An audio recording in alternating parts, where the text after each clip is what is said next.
Welcome to the NWO show, your source for everything New World. Uh, we're going to be trying something a little bit different today. There was an echo. Nope. Did I fix the echo? Nope. No, it wasn't an echo. I just had you muted. That makes Even better. yeah, I'm unmuted now. Yeah. So, uh, fundamentally, we got a different show for you guys. This is going to be a little bit more chill than normal. We're going to be talking about New World art from concept to reality. Fundamentally, bringing the game from where it was in somebody's mind, where we first started seeing images of it, and what they were kind of trying to aim to bring to the market. And then from there, we're going to talk about how that changed over time. People who viewed last night's stream, you're gonna notice there's some echoes in there in terms of like the development timeline and things like that. But we're gonna talk about where fundamentally the art has gone this time. So there's a ton of changes, over time that like just it's a cool opportunity to get to see these things build over time and see where they came from, what got scratched along the way, and where they ended up. So, with that, the other thing we're going to be doing, for those that don't know, Harris Heller, in collaboration with 100 Thieves, launched new music, and we're going to be trying out some of that music in the background. So you guys have probably grown accustomed to our Stream Beats track, which is quietly playing in the background of every one of our streams for the last God knows how many hours that we've put on that. But we want to give some other songs a chance in the limelight here. So, with that, yeah, this is going to be a little bit more kind of upbeat music than their normal lo-fi type stuff. So, if it gets to be a bit much, just let us know. But I think you guys will like it. It's also way too loud. There we go. And we're going to kill Stream Beats in the background. There it is. Alright. So, where did we start?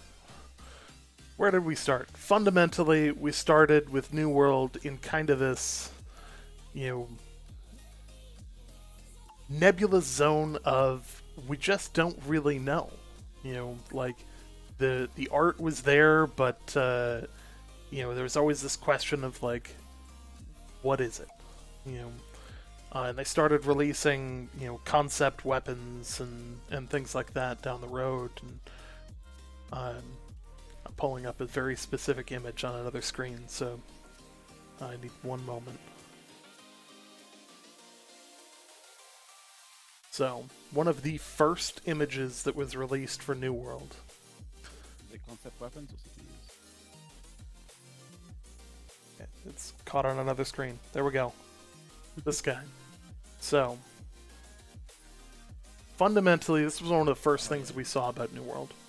We knew it was going to be some kind of adventure, adventure game that clearly had kind of this medieval theme almost to it, and we didn't really know much more. We knew that they were developing it, and they were kind of quiet. For a studio, they didn't really have,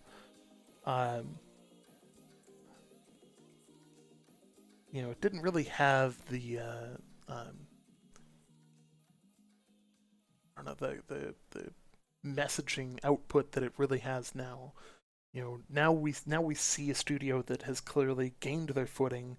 They clearly understand what they're doing. They've got some plans for building hype. Anybody who looks at the statistics can totally see that it's happening and it's building over time here. So with that, it's kind of this, where do we go from here? And this is when they started releasing a little bit more adventure, a little bit more question mark, but it was still a very dark theme at the time. Like it was fundamentally just kind of a gritty theme, kind of a like you felt like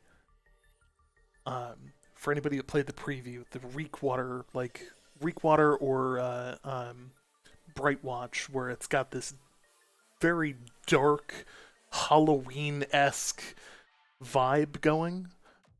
That was the Essentially, like, original vibe for the whole game. yeah, it's essentially like there could be something that is about to absolutely terrify you and murder you, like around every tree, essentially, right?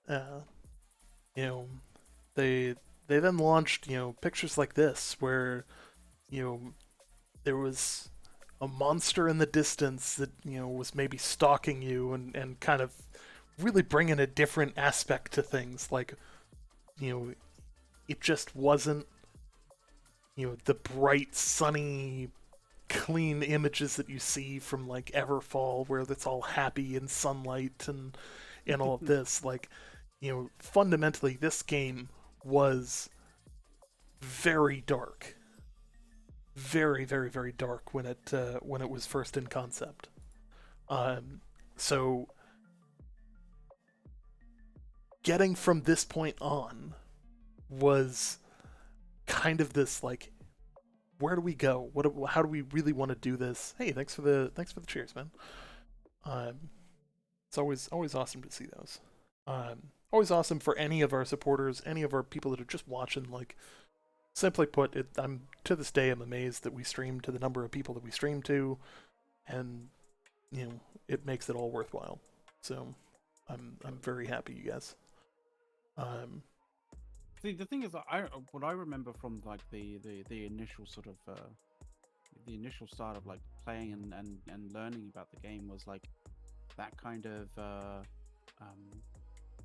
the kind of intro to the to New World, and having that like sort of like that dive into sort of like the cave and like that like the sort of black and white star sort of like beast, like the fucking horns. Literally can't find that image, but like it reminds me of the early days of New World so much. Oh yeah. Well, and they had they added in a lot of this, like the colonial theme really kind of took off maybe 3 or 4 months after they had launched kind of the original images. And they were still pretty cagey about like a lot of things. It was still, I don't think they wanted to get tied down to anything. Um, and then things kind of took a swing in the other direction. They started releasing the concept art around like, hey, we're gonna have forts, we're gonna have territory control. They released the first images of the map, and like suddenly it switched from this dark, deep background of like just you're scared in the woods to if anybody knows the history of Roanoke and stuff like that, like there's a reason to be scared in the woods. You know, are the forests that dense in games? Some of them can be actually. You know, there are some that are actually pretty thick. Um, so this was kind of the original direction, and it was kind of unclear aside from the monster in the woods what our enemy really was. You had the guy with the helmet with the red eyes and the horse with the red eyes, and you know but fundamentally what else was there? Over time we started to get images like this. So this is obviously a much more refined vision that starts incorporating the lore of the island and starts really looking at the corruption draining out of the mountain, and starting to spread.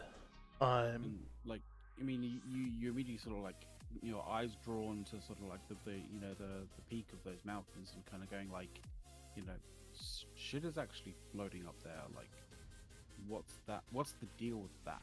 Right? Mm-hmm. So it's kind of an odd way of, you know, like the funny part here is that like it's kind of trying to distract you away from it while also making it the key focal point in the picture, where you've got the bright white, you know, the obvious area that's covered in the light, but it's also, you know, displaying questionable stuff in the light, and that, you know, that red that leads up guides you to view it and guides you to go, oh hey, what's going on up here? So it instantly brings you into the story and tells you something is going on, something is happening in this shattered mountain, you know. And this, fundamentally speaking, is the first time that we ever saw in any art form the original Shattered Mountain. Yeah, it strangely enough, it gives me kind of like sort of like Mordor style sort of like vibes in a weird way. Oh yeah. Why, like... Oh yeah, I could see that. So then this got doubled down. And we started seeing things like this, where this is obviously, you know, a corrupted fortress around the mountain that is incredibly, you know, defended, and, you know, this actually isn't, you know, frame for frame from the game, but this, if you played the preview, is the fortress wall leading into the Great Cleave. So fundamentally speaking, this was, you know, kind of the first time that we saw, you know, hey, this is an area that is the NPCs. You know, they might not have known it at the time that was going to be a thing, because like we can talk about, you know, the map and stuff like that from the early alphas, because that was released, you know, in the territory control, and that some of that up there was actually capturable by players. Which is no longer the case. Spotify just was like, hey, why, like, you know, Spotify playback paused while transmitting audio. No. What are you doing? The quirks of using Spotify. Why you do this? Unfortunately, we don't actually know what the mountain was originally called before it got shattered. So, it didn't have an original name. That said, on the very first map that they released, it was referred to as the Shattered Mountain.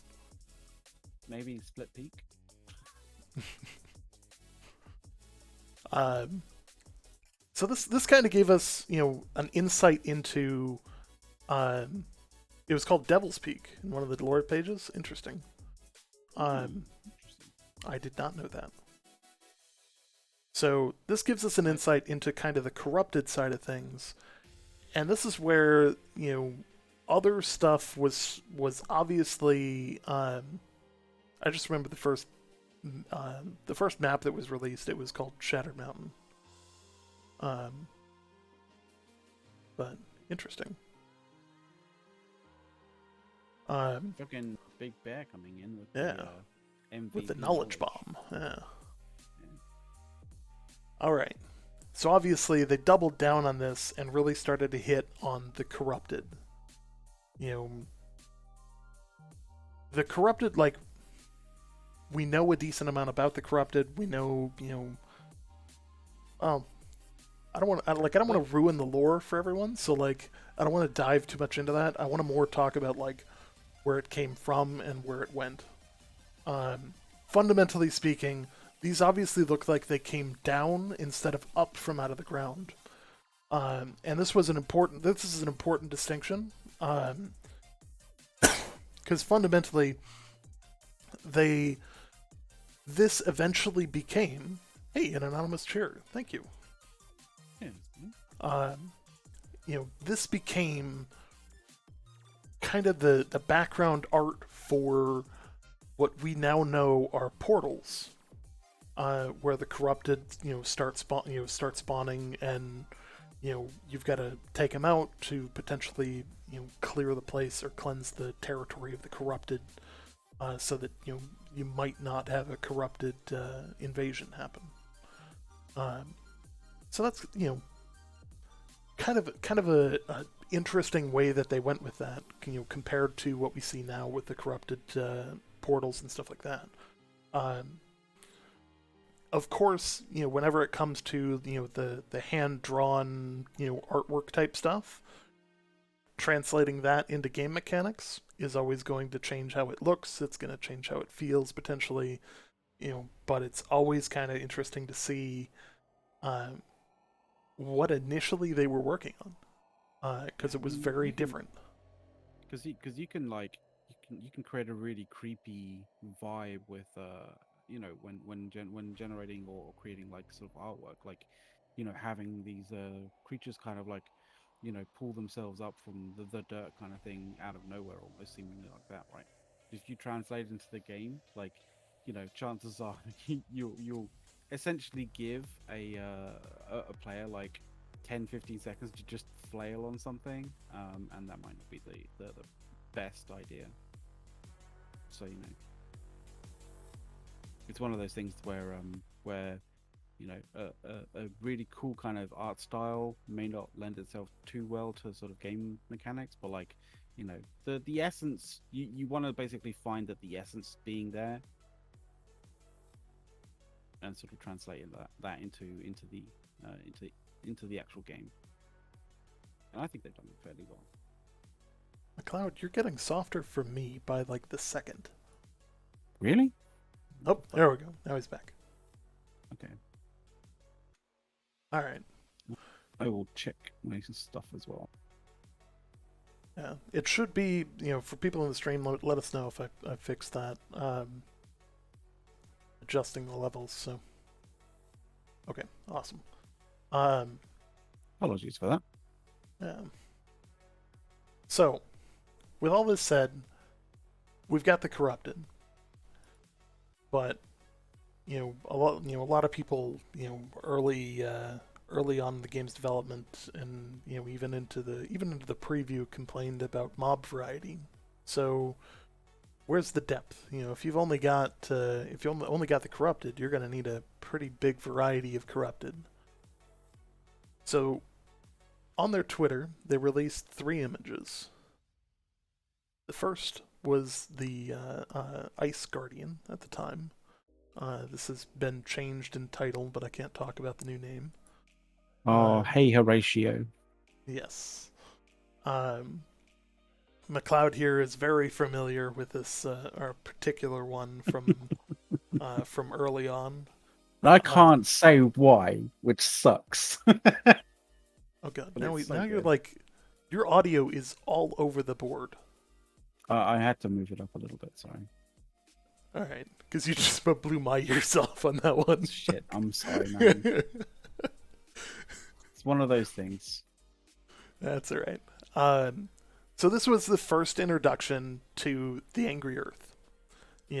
This clearly kind of, I want to say, like plant, rock-based, ice-based animal, that is taking the shape of a wolf, but is obviously not a wolf. And that was kind of this different view of how can we create an enemy that takes on this different look. Yeah. They fundamentally are, for those that are curious, these fundamentally are the highest end wolf that you can fight. One of them at least. There are others out there that maybe take a different flair. And the Angry Earth being the Angry Earth, it takes what's around. So this is clearly, up in the Great Cleave, you're bound to run into at least one of these. From there, Basically, if it's snowing, like watch out for these dudes. yes, Essentially. Yes, if it's snowing, these guys are gonna be somewhere around.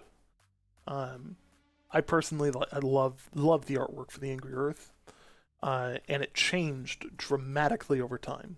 Um, so this was the next one that released.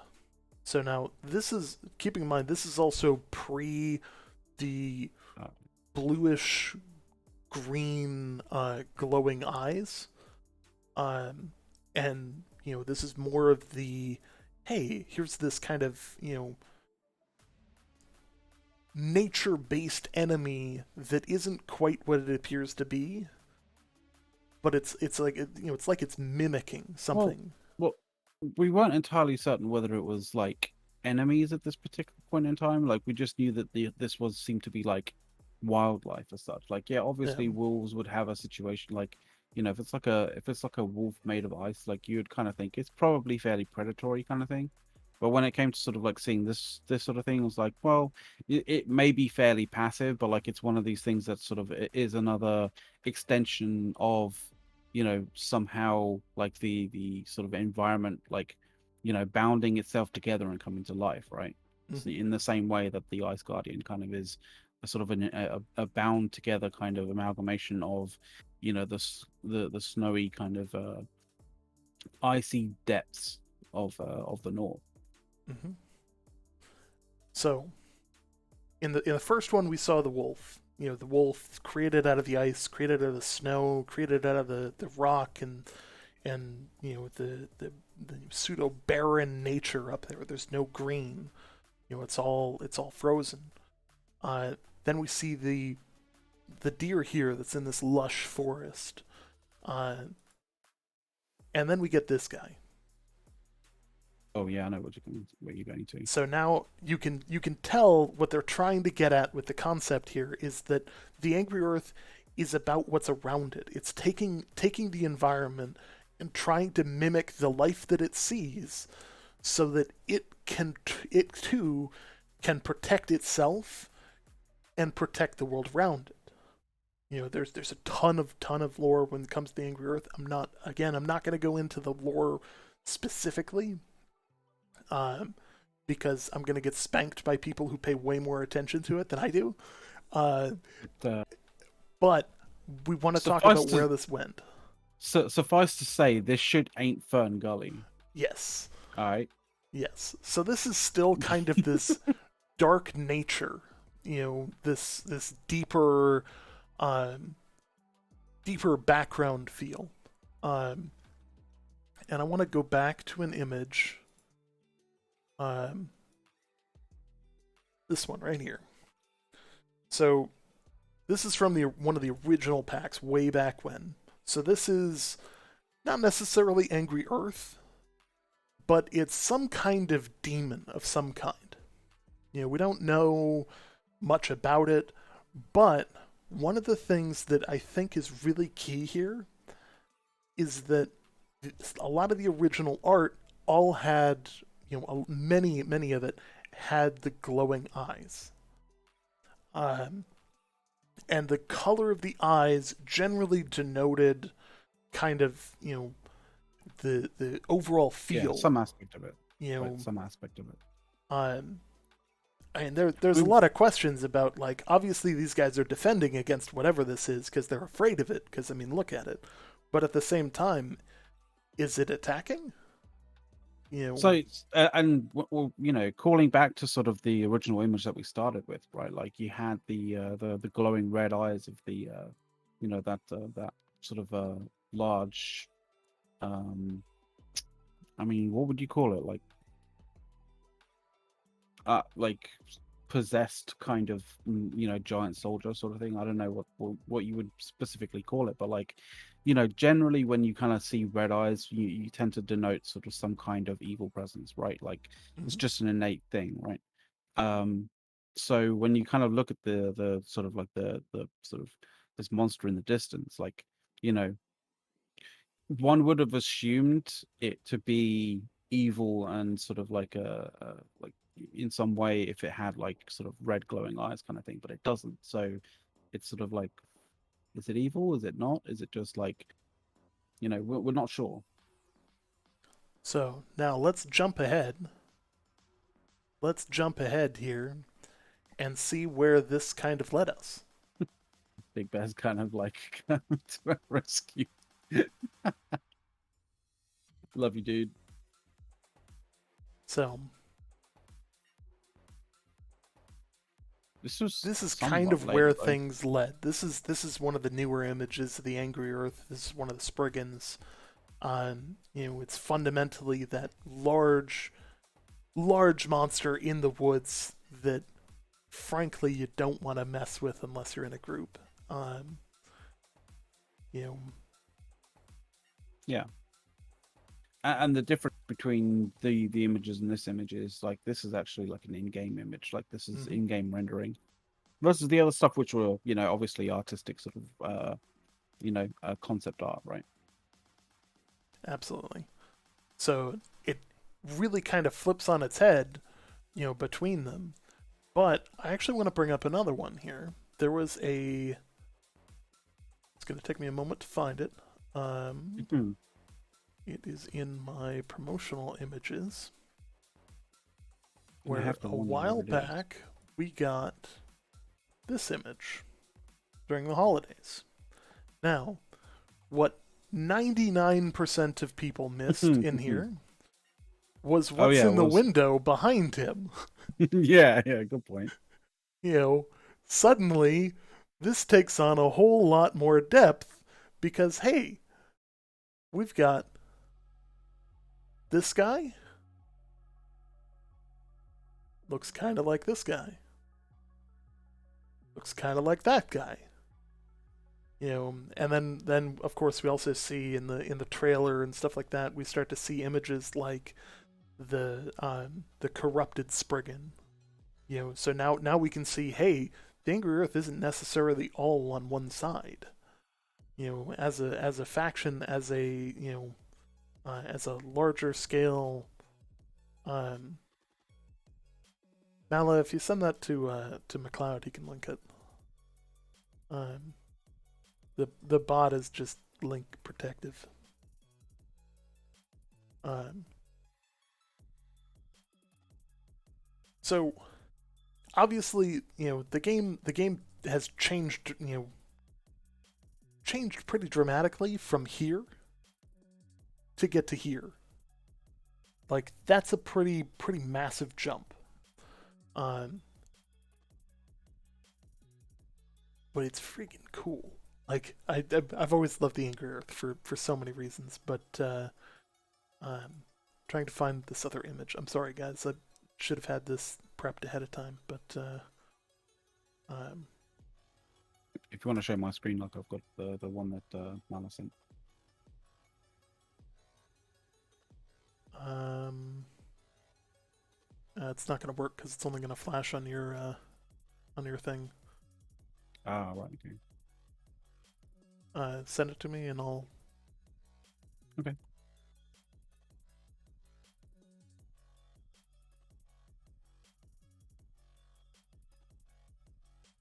There you go. Yes. So the invasion corrupted beasts. Um, these two are also kind of the same kind of concept. But they take on kind of a different feeling. They're obviously, they're muscular. They're not made of the earth. They're not made of the surroundings around them. They're very clearly kind of like this demon spawn. Um, you know, and this really actually changed kind of the direction of the corrupted and kind of what they were originally kind of cast as. But like if you look at kind of how they originally played them, um, the corrupted were kind of this like cult. Um,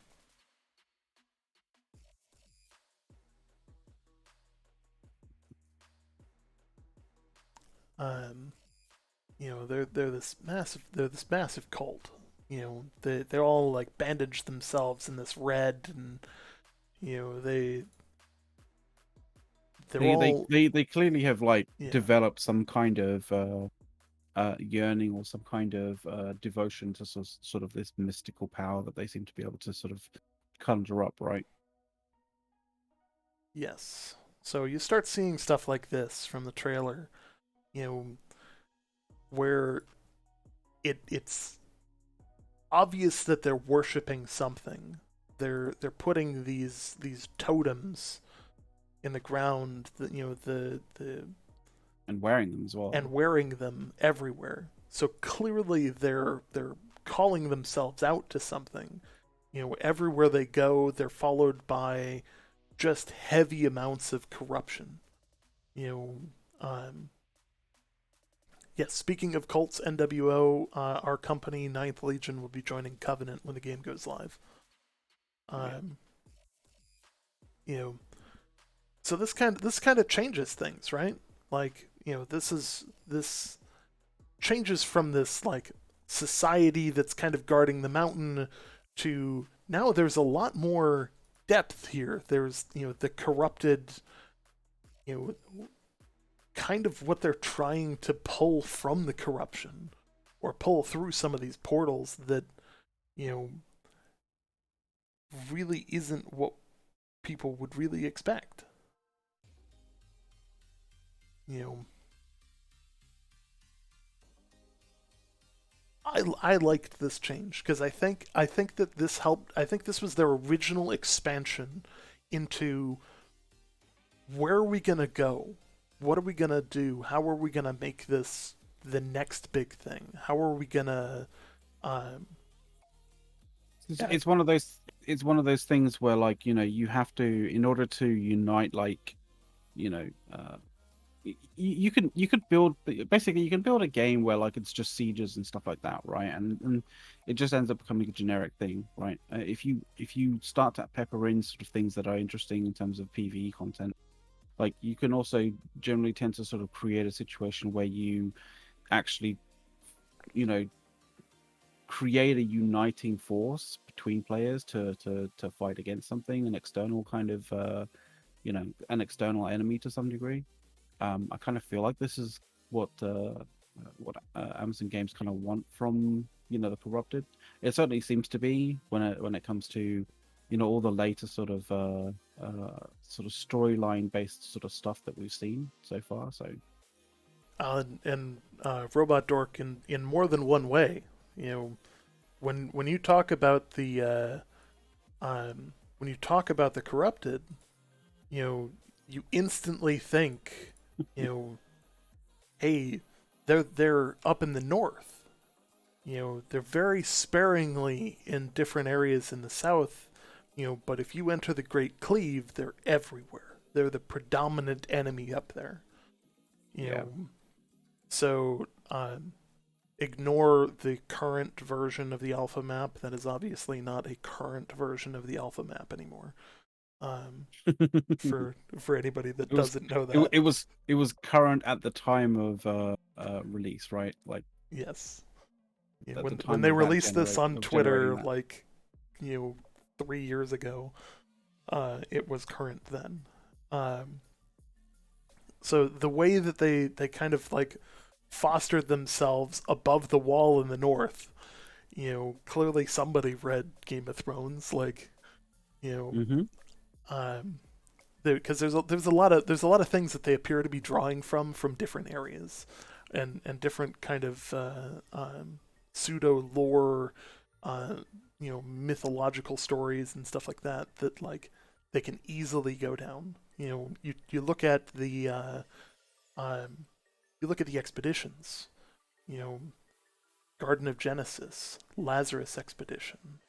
Like all of these things have deep underlying ties to a much richer, much more diverse environment than we've seen before.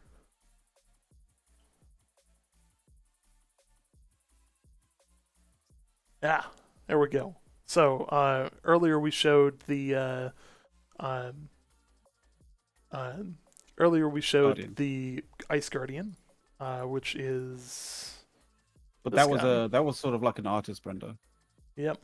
And then this made it into the game, kept the glowing blue eyes as the Ice Guardian. Um, this is obviously showcasing the Ice Gauntlet as well. Ice versus ice, we'll leave that up to imagination on how well that fight went. He But really, really like it should have been a fire staff he was wielding, but I get using an ice gauntlet there, but you know, for yeah, the time. and this also brings us into the weapons. I'm sorry, I'm clicking through these quickly. I'm looking for a specific one. Um, you know, fundamentally, this was the original concept art for the ice gauntlet or for the gauntlets. Of Just which, in if you general. didn't know, the gauntlets were a healing weapon originally. And for anybody that has played Assassin's Creed, he looks like this gauntlet appears to be holding an apple from Assassin's Creed, or the apple from Assassin's Creed. The weapon of the ancients, which, hey, kind of an interesting connection here. Like, hey, ancient culture, there's potentially a tie-in here. Um, in terms of like, I don't want to say like stealing other people's lore, but like, you know, borrowing the cool bits. Because frankly, like this is a cool weapon. It always has been, and you can see, it's taken time now. Instead of holding something, you actually have the movable fingers. You know, and it kind of adds a little bit more to it. It's now, of course, changed its abilities and all of that. Um, but still a very cool item. Very, very cool item. Um, and it's going to take me a day and a half to find again. There we go. I've got so many tabs open up here, it's not even funny. Um, so in here, let's look at some of the original like white paper art, where like this is a combination of mostly drafted to the point where, hey, I think this is going to be our like concept for this gear. We're going to put it on a white paper. It's going to be kind of our like go-to to be like, let's start actually modeling this.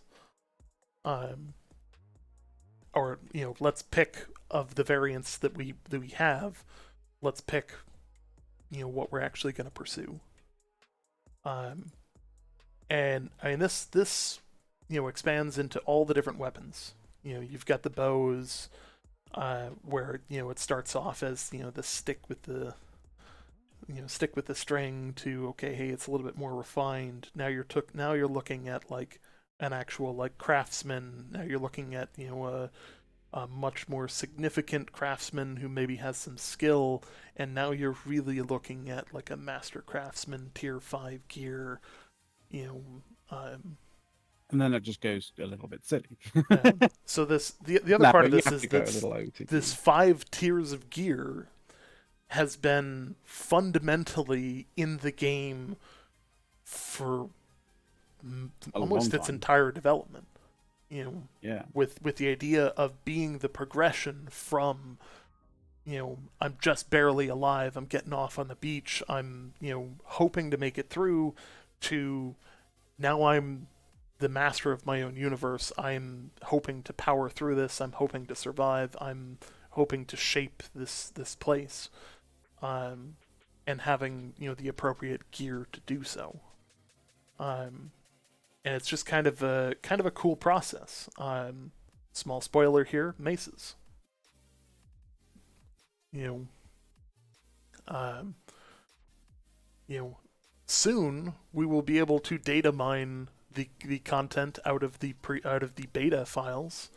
I can tell you that this has been in there for God knows how long. Because this was obviously released by them, and was in, I think it was in the video with, there's a press event back in like early 2019, um, and they had maces in that, and basically one of the reasons it's not currently in the game is, of course, it takes a while to build out the skill trees, build out those abilities, build out a lot of the like functionality between them and to make them distinctly different weapons. Um, like it's more than just adding a couple of things. And some people, I want to kind of like take this tangent with weapons. Some people argued that in prior versions of the game there were more weapons. Um, if you watch some of the old videos from the press event, you could see a wider variety of weapons, but at the same time, the important thing that you have to remember is that back then the game had a light attack, a heavy attack, and that's it. Yeah, I think it was light attack, heavy attack, and I think Block, I one think, yeah. special. Like there was no, And I one don't. special. Maybe Was there one special? some of them had a pseudo special, like throwing the spear. Um, but like there were no abilities. There were no abilities. There were no skill trees. There was none of that. Like Yeah. that entire thing has been built out since in the last year and a half, 2 years. Like that And that that is a that whole degree different of thing.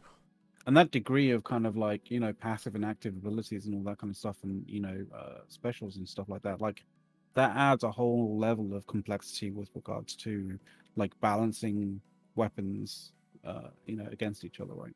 Exactly. And like, does one ability cancel another ability?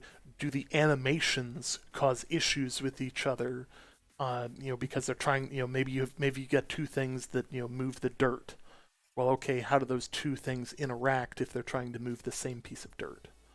You know, um, there's a Yeah, or ton of action stuff at the like same that. time, right? Yeah. My hope, is that obviously we continue to get some of the weapons that we've seen before, like the mace, because frankly these are freaking cool. Um, I'd love to see what the T5 variant is. Um, you know, or if like the T1 variant is just a stick. Um, Literally just a club. That's all yeah. it is, without the spikes. Like you look at the great axe. It very clearly starts at iron. There's no tier Hmm. one great axe. You know, iron, steel, star metal, or calcum. You know, like that's kind of an interesting concept as well. But I mean, if you think about it, there's really no way to like makeshift your way into a great axe. Well, Like, I you know, mean, well, no, great axe, no. Like you'd have to yeah, find a specifically like large piece of flint to like push into like yeah. a That comes to a but then blade you're on only both gonna have one. sides. Yeah, Yeah, you that's the know, other thing as well, right? yeah. So like theoretically it could, but like, you know, the T1 variants are a little bit more like. Oh, sorry. All right. Oh, my bad. Just sneezing on stream here. Um, It has to happen at some point, dude. yeah, yeah. Like the other one. Muskets. Let's look at the muskets. This is back in the day when muskets needed like some really like muskets were a pain. You know, I can't go into it too Can't get much into it, here, yeah, but but like it was a pain yeah, in the ass. somebody went through all the crafting menus back in that preview or the whatchamacallit event, the press event. They went through all the crafting menus and like hovered over those things. Some of those things were a pain. Like, you know, so naturally you're not going to see like a tier 1 musket because like you need forged steel to make a musket, like or forged metal And of some kind. like Um, just think about what's required for a musket. Like, you're talking about like gunpowder, you're talking about refined like metals, you're talking about like a yeah, lot of different it's sort of intricate kind of parts, right? So you're not going to have a sort of a literal stick with literal sort of sharpened stick version of a musket. Like it's just not going to happen. yeah, like the spears, Yeah, where exactly. you can Well, get a I saw it straight and I was like, stick. yeah, Yeah, like, and it makes sense where like you can have that. Then you have the iron version, you have the steel version with the counterbalance, and the star metal version with the fancier counterbalance, and then you've got the orichalcum one, which is just showing off at that point. In all honesty, um, you know, but like. you know, this also raised the question of like, you know, what other things should you be able to do with some of this gear? You know, should you be able to throw it? Should you be able to, do some abilities? Should you be able to Um, maybe use it with with, like, say, for example, a shield? yeah, Um, or is it too big for a shield, and that you actually need something more like a javelin? It's a little bit smaller, compact. And it's a spear too big. Like there's a whole bunch of things like that where like weapons have really kind of taken a thing of their own, and not to mention you also had the ability to really see what somebody was wearing really mattered. That you could see the color of the gauntlet and go, okay, you know what? Hey, this guy's got a T5 gauntlet on. You could see those things, so it made sense. You could see, hey, this guy's got a really fancy mace, or he's got a really fancy um, great axe. Like, you know, in the realm of adding skins and adding a lot of these like cosmetic type things, it's going to confuse what level is what. Which fundamentally, this goes back to like how the progression systems have changed as well over time. Because back in the day, you know, fundamentally, if you had the attributes to use something, you could use it. It wasn't a level requirement. So, if you had all of your attributes into dexterity, you could use a high tier musket. You know, but you wouldn't be able to pick up more than an iron sword. Um, so like there were trade offs in that in the original game. Again, I can talk about all of this stuff. That I'm sure I'm gonna get somebody who's like, the NTA. Don't know. Not all of this is in the press event. They went like they had like 15 news media people there that played through, looked at all of the stuff, so like we can talk about what was there, what we saw them do with what was there, and etc. Like, um, so I'm not worried about that front. Um, but yeah, so this leads us, in some other directions as well. We got skinning knives and some of the original art there, but let's talk about armor. oh Now, yeah. this was in the studio video for Amazon Games that talked about how they wanted to develop the games with players. They wanted to talk about their new products. They talked about Breakaway. They talked about Crucible. Rip Was both the of those, and then they talked about New World. Yeah, it was the Uh, customer centric kind of development, right? yeah, it's a really cool video. I don't think that it's up. I've got it downloaded onto a drive somewhere. Um, but with the computer issues that I've had and changing out the motherboard, I haven't installed some of the larger drives yet. Um, but you can see he's working on imagery. He's working on kind of this modeling for what is very obviously some kind of I mean, in you can Native American inspired art. yeah, You you know, can see T-pose. You can see the classic T-pose, like mhm, that they're working on. So it's clearly something that, like, it is going to be something that they wish to use to develop a 3D model from, in order to import it into, like, as an asset into the game. So, like, you don't get to kind of this degree, um, and then just like throw that asset away, like, exactly. generally. Um, and then on top of that, you start, getting doubled down into things like this, where, you're starting to see face paint. You're starting to see, the obvious Azoth-inspired face paint here, where he's got the black, but he's also got the bright blue to mimic that Azoth, to mimic the power, probably, some sort of religious tone to it as well. Um, The one thing which kind of uh, is sort of I wonder with regards to this image is like, this was obviously in that video that has been removed from YouTube to some degree. We have it. We just need to find it. Mhm. But couldn't really gauge a real kind of idea as to how how old this image is in terms of like or this particular piece of art was in terms of development, like in sort of New World, like whether this was like, you know, the at the point where we were talking about colonial America, or whether we were Yeah, talking about like, this was back when it was colonial Eternum. America, because So like it this was, was 2016. So oh, okay, okay. yeah, um, this came out, similar time frame to when they announced the rest of their projects, and they were kind of like really kind of coming out strong and being like, we're gonna become a studio, we're gonna like really take this seriously, we're gonna build this up, um, and it's been a road for them, like. It's been Yeah, a yeah. road for them since, because the other two It's projects on there have dunked.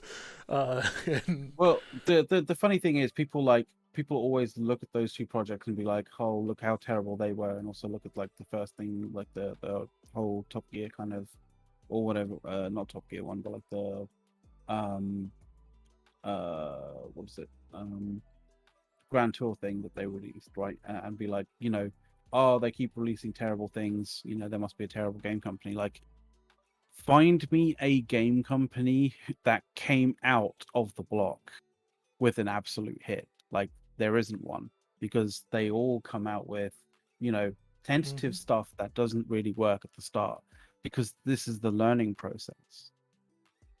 And you can stock a new gaming company with a whole bunch of talent, but like that doesn't produce an instant hit straight away.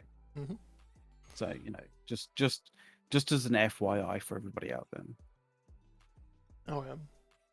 A special note: rapiers have been in concept art Ooh. for a very long time. Um, Oh shit, yeah.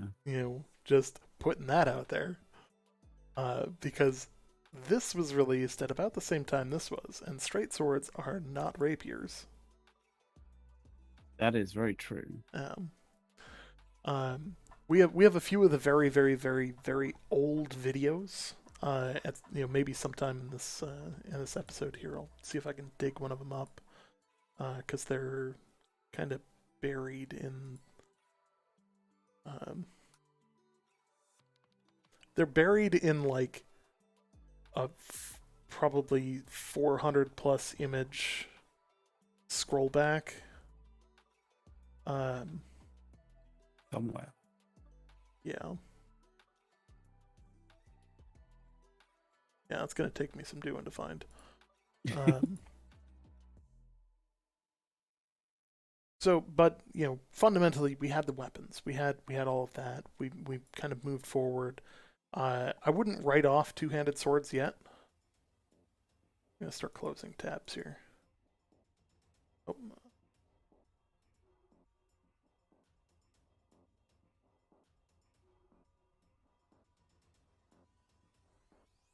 So then we also started to get some of the drive back to the middle, drive back to this unknown, this prior culture that has obviously been there a very very long time.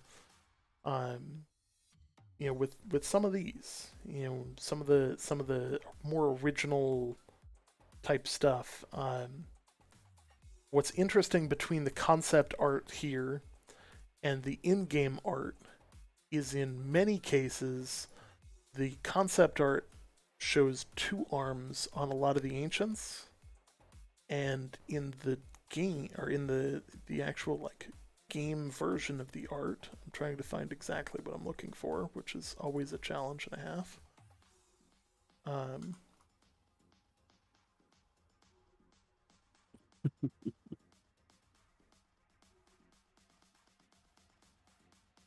it'll take me a moment. What is it you're looking for? Okay. This kind of thing. So this kind of thing shows you they've got multiple arms.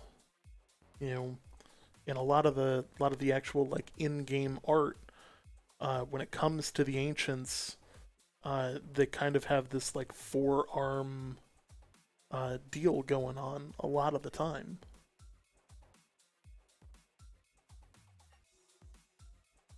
Um, Trying to find a better example than the one that I pulled, but um,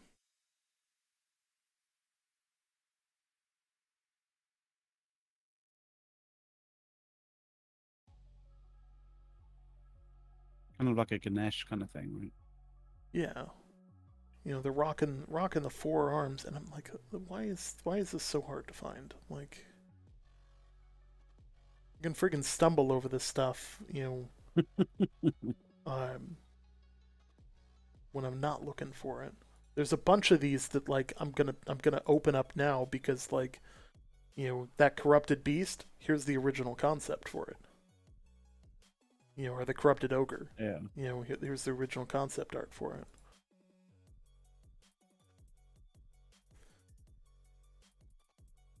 Alizetic with the save here. Four arms. You know, four arms. You're seeing consistently where they've got added arms. But when you go back, you know, you see most of their art. When it comes to the ancients themselves, is really this. Two arms. They're depicted as kind of giants and all of that as well. But it's kind of interesting to see how these kind of things like um, flip to um, flip to be different things over time. Um, they add in some of the other concept here. You know, I don't want to I don't want to I don't want to hit on anything too hard here, but that's a different color. That's not the Mm-hmm. blue. That's not red. That's not blue. That's not green. That is very clearly kind of this purplish, pinkish. You know, so is there another force in the world that we don't know about? Is there something else out there? And for the amount This of is all times the that this has hit Reddit, there is possibly void energy out there. Uh, you time. know, Cannot really confirm or deny right now, but like you know, couldn't say if there was or not. Like you know, but their concept art supports it. It supports that. Hey, weapon coatings have very, very clearly been a concept in the game for a very long time. Void was in the preview. Okay, thank God. Um, you know, I know there was void related damage because that's one of the gems and stuff like that. But like, um, that said, like this is obviously kind of that next step. Like, are there void related weapons? One of the cool things here, and this is probably gonna distort to no end, but I want to highlight in on this weapon um, because that gives kind of like a cyberpunk feel to the weapon, right? Or like it's not definitely got gearing, right?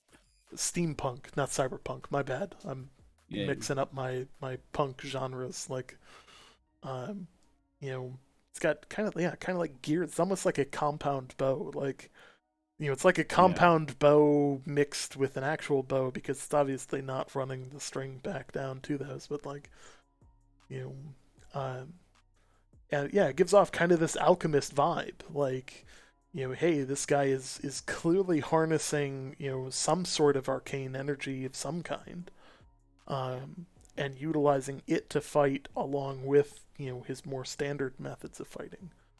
Um, most likely to make it more potent. Um, so that kind of adds this additional layer to like things that they've been obviously considering for a really long time, but have we seen them in reality? Have we started to build on them to the point where they're in the game? Um, The interesting thing is, like with that bow, is I don't know if you have you seen Van Helsing, A's? It's been a while. Kind of reminds me a little bit of the sort of like, steampunky sort of Van Helsing weapons to some degree. I could see that. I could definitely see that. Yeah. Um, you got corrupted villages. We saw this one earlier. Forest. So it was really only it was a while into the game that they started introducing the idea of kind of the spectral type enemies. Um, you know, early on, I want to say, I believe this was in the event or the press event. Um, you know, the this guy is very clearly translucent. He's very clearly a ghost, because you can see right through him. Um, you know, fundamentally, this guy is like, it's just like, one, it's really cool, but two, it's another direction. Um, they introduced this idea of like, you just can't die here. You know, but what happened to these people? Like, it raises all of these questions, and it raises that sense of mystery, because you see things like the Guardians, that are protecting the ancient temples, and their bones. They're basically reanimated bone that just won't die. Like, they won't stay dead. They've clearly been dead a while, but like, they just won't stay there.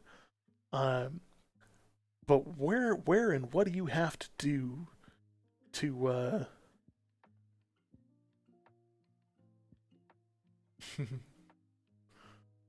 oh, trust me, I'm looking forward to this. Um, what do you have to do to not just not die, but like to the point where your entire body can't even be reanimated? Like, what gives? Like, you have to have died so many times and your body is just not recoverable to the point where they're like, you know what? Yeah, you're just coming back as a spectral ghost.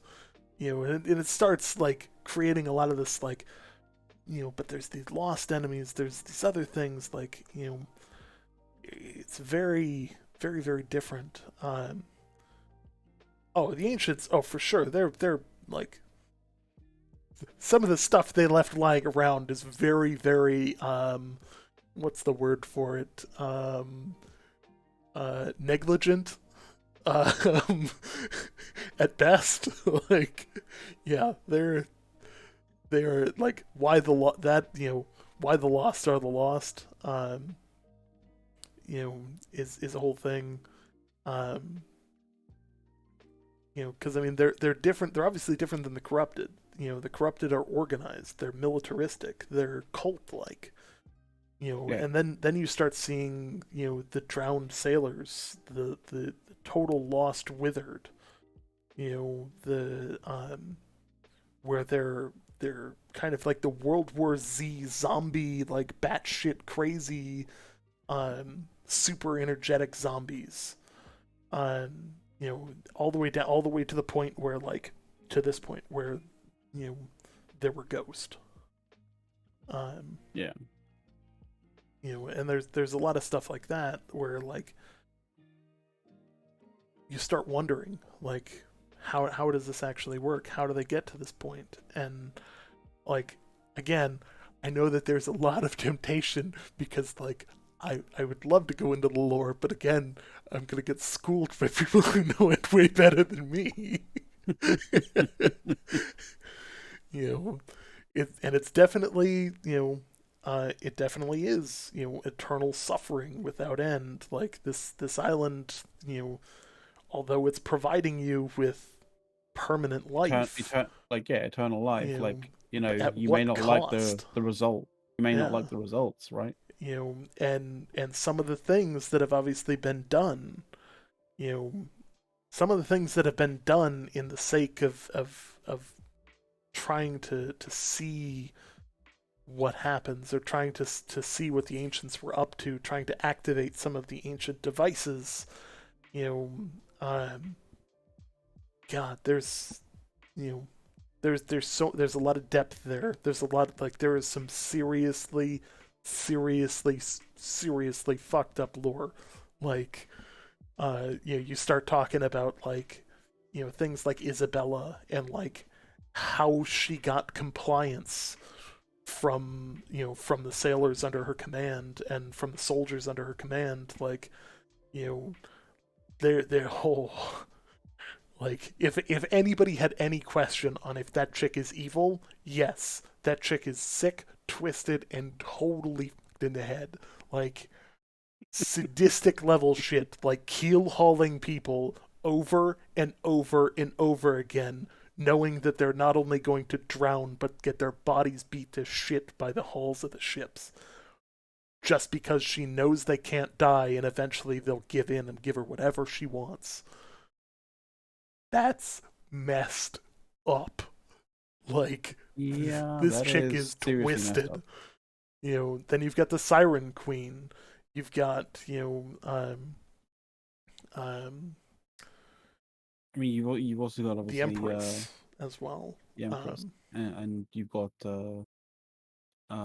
Captain Thorpe as well. yeah, you've got your buddy Captain Thorpe, who very clearly didn't fucking tell you what was going on.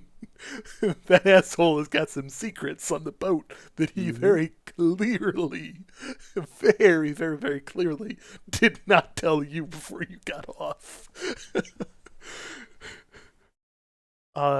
And I've actually got, in terms of that little trip, like here's kind of where they envisioned the island to be, right kind of in the middle. Um, I'm looking for a very specific set of photos here. Isabella. There she is. So, for those that don't know, a while back there was a artist that I believe was moving on from Amazon Games, and posted some stuff and was like, hey, we want was their art profile, and they wanted to say, hey, here's the stuff that I've been working on, so that they could potentially find other work. Or I believe that that's the story. It made it on an art website, for kind Well, of game designers. artists like to create their, like to sort of work on and generate their, their portfolio. So that's an Mhm. understandable thing. But like, this just kind of demonstrates the level of detail and artistry of their artists and their art team. Yeah. And they went in complete depth. Um, Before we skip over to the Romans here, um, gonna not hit those yet. But like, look at the depth here. Like, you've got the individual creases in the freaking leather. Like, you know, And the that's worn sort of effect, like, you know, kind of cracking effect of the leather. so she gets introduced, and she also kind of brings in some other aspects with her in this kind of like art dump that happened. Um, we also saw these guys in the trailer event as well.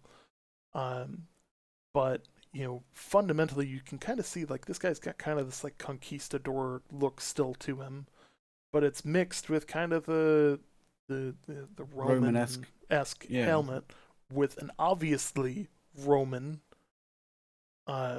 like very, very, very Roman. So it's interesting to see this kind of like culture clash, and you know one side being what is very obviously corrupted, where they've got the glowing eyes, they've got Yeah. the Like whole that works helmet jewelry. on, like the helmet on the far right is a very sort of Spanish conquistador kind of esque, like Yes. Oh yeah. Um, comparatively. like even his Like like shoulders, like like the whole like vibe. yeah, like that and the Centurion kind of helmet, like typically that kind of shit would never have met in like, in real life. Oh yeah. So it gives this kind of vibe that like, hey, there's culture clashes from cultures that would never see each other, but obviously, the Romans have been there a much longer time. They've already fallen to the corruption, um, and the conquistadors maybe are trying to figure out what they know, or at this point they're obviously getting their asses handed to them by by the corrupted, which is unfortunate. Um, but this leads to some other very high res images that are out there, of you know of very corrupted, um, Individuals. conquistador, or not conquistador, very corrupted Romans. You um, Yeah, and you see that he's sporting that, like, that kind of like Talakan as well, right? mhm. And he's They've, like uncorrupted.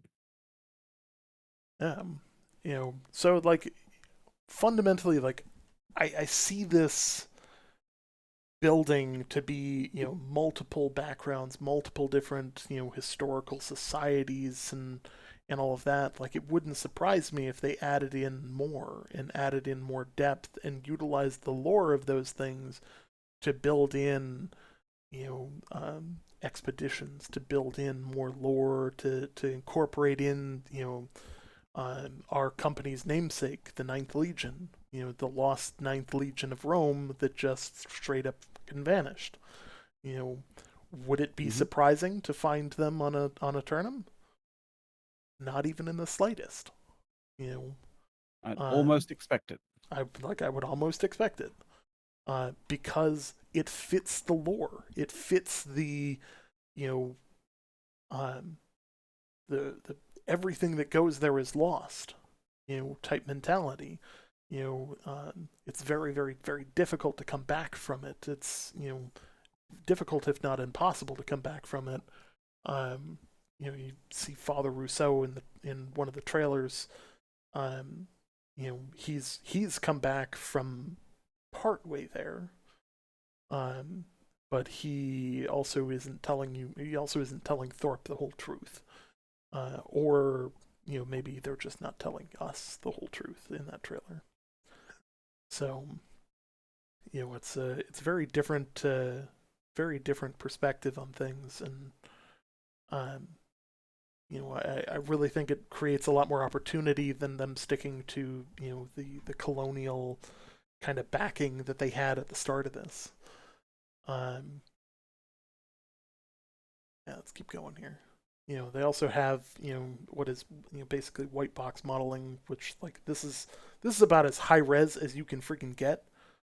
Um, Yeah, just zoom in on the fur, for example, right? It's just like, yeah. yeah. So there's a a depth here. Like you've clearly got to care to put in this kind of amount of effort. Like, do you remember when these came out? And I was like, I was looking at these like real kind of zoomed up, and I was like, did they actually like photograph a real model, like, a real guy like dressed up in this shit? And then we saw these things, and like the corrupted kind of version. We're like, oh no, they didn't. It's actual like, ZBrush, like ridiculously high definition models, like, Yep. like artistic sort of renders. Well, not artistic renders, but like, you know, they're super high res models. Like it's insane. So like fundamentally, like this is the same image as this. It's just a matter of texturing and shading. When everything is white, you can make changes to it a lot easier and add depth and add um you know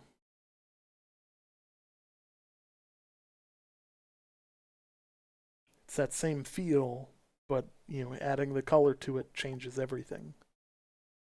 It's still got the same fuzz, but because of the depth, there's so much more there. Um, and that's the kind of thing that like hopefully, and this is one of my hopes, is that they have you know potentially created like an ultra high res pack, like an ultra high res like texture pack, for those of us with like super kick ass Mm. machines. Yeah, for those of Um, you guys running, 8K displays, yeah, like, multiple Titan, multiple RTX Titans, and what, 256 gigs of like of high performance RAM, like, just as is. Just you. I need something to fill up my RAM, and this super high res texture pack will do it. Like, Oh, oh, yeah. So this obviously adds a little bit more to it. It adds, again, some common themes as well. So like, you've got the corrupted eyes, you've got the corrupted totem with the red, kind of bandaging sashes that are consistent throughout the artwork for the corrupted. Um, which is interesting because regardless of the culture, they are all consistently tied with the same theme. So they're consistently tied with not just the red theme, but the bandaged or the on the sashed totem. theme with the totem around their neck. It's a very very cult like, very specific look that they appear to all be going for across the entire kind of corrupted faction, with the exception of the corrupted Spriggan, which is a whole different story. Um, yeah. Um, I mean, I consider that to be basically just a uh, you know, uh, personification of pure corruption, really. yes. I'm looking for a specific file again.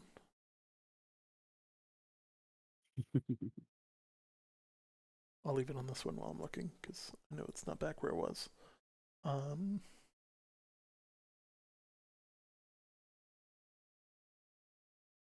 I've just got to say, like, the degree of like distressing of something like that, like of armor is just, I mean, that is artistry, like being able to do that effectively, yeah. especially If at there that was level of one detail. thing that like really has not disappointed, it is their art team and their sound design team. Oh yeah. Holy crap, are these guys good at what they do? Like, oh, it's infinitely impressive. Um, sorry, I'm looking for And a very specific shot, and and as the game gets kind of developed after launch as well, like you're going to just see more and more variations, I'm sure, to sort of enemies and to enemy types and groups and that kind of thing. Like it's gonna be pretty awesome. so here's one of the corrupted, or one of the Oh yeah, corrupted yeah, Spriggans here, yeah, on um, the left hand side. which begins the question when it comes to the corrupted themselves. I'm lacking this specific image of them from the front, so like if somebody can find that and send it to me on Discord, that'd be awesome. Um, because I just didn't snap that picture during the video apparently, which is dumb of me compared to like the freaking 200 freaking pictures that I have from there. Um, You know where I found that? I found that in the Discord, man. it's all in there, I swear. Like, you know, It is. It is. so this is kind of an interesting one. So this is obviously not tree. This is bone. It gives off the kind of this gray bone or like exoskeleton type vibe.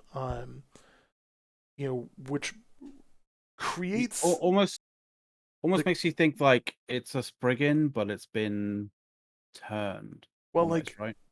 or are the Spriggans that we're used to seeing in terms of the Angry Earth, are they mimicking what they see off the corrupted? Oh, that's a good point. Because again, their whole shtick is to mimic things that they see in the world, and to kind of Hmm. like form with the things around them. Um, you know, this gives off kind of like a demon hellspawn vibe, similar to the corrupted ogre, Yeah. where it very clearly is alive. It appears to have tissue. It appears to have um, kind of this exoskeleton vibe. It doesn't appear to be kind of a enamoration of the things around it. It's more of but a um, but it's it's more of the clearly original energized, beast. and it's clearly like energized and coursing with corrupted energy, right? Like Yes. you can see how it's like, literally glowing from the inside. Yeah, it's literally glowing from the inside out. Like it's not just from the eyes either, from the mouth, from the chest, through what are possibly the veins down the arms. You can just see it, flowing with corruption. Um, and like that's kind of a cool like depth to that, where it creates that question of which came first. You know, was it the corrupted Spriggan that came out of a portal or came out of somewhere that the angry Earth is mimicking, or is it the angry Earth that have turned corrupted? Um, you know, so interesting thought, and I like the quote from Tolkien there: "Evil cannot create; it can only corrupt." You know, That's pretty good, yeah. so it's kind of an interesting look to it.